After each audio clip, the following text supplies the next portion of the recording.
Bonjour à tous, on est à Avoria avec la Team Elite pour scouter.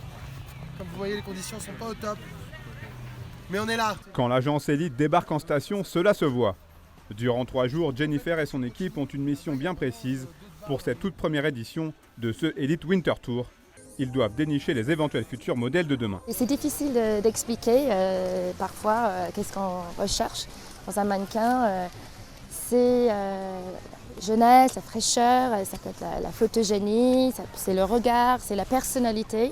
Ça peut être quelque chose qui ressort dans une photo, qu'on ne voit pas forcément ou qu'on ne se rend pas compte. Malheureusement, pour cette première étape à Avoria, la météo a décidé de jouer les troubles fêtes avec une fine neige et un épais brouillard. Difficile alors dans ces conditions de faire des repérages efficaces. Aujourd'hui c'est très difficile. On espérait avoir une météo un petit peu plus clémente pour que les gens prennent le soleil et se déshabillent un petit peu.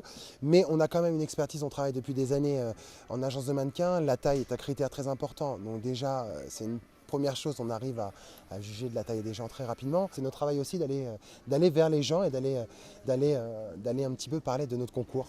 À défaut de trouver des candidats ou des candidates sur les pistes, c'est donc dans les boutiques ou sur les terrasses que les scouters de l'agence Elite tentent de trouver l'oiseau rare. Il est 17h, la journée est loin d'être terminée. Elite a mis en place un petit studio photo et ce mercredi après-midi, ils sont une dizaine à passer derrière l'objectif du photographe de l'agence. On va dire que comme toutes les petites filles, on a toutes rêvé de ressembler à Kate Moss ou Naomi Campbell ou voilà les top modèles quoi. Donc après ça m'a toujours plu, ça m'a toujours intéressé aussi l'univers de la mode et tout ça. Donc quand j'ai vu que Elite venait sur Avoria, je me suis dit pourquoi pas essayer, tenter sa chance. De toute façon, il n'y a rien à perdre. Donc voilà, et c'est quelque chose que j'aime beaucoup. Ça change des castings de ville, je trouve, parce qu'ils ont l'habitude de faire Paris, Lyon, les grandes villes. Et là, c'est quelque chose d'un peu original, je trouve, de faire ça en station comme ça. La première prise de contact a donc eu lieu. Désormais, c'est l'heure de l'attente pour ces jeunes, dont certains rêvent déjà de défiler sur les podiums. L'Elite Winter Tour 2018 continue à flâner à Val Thorens en mars et avril prochain.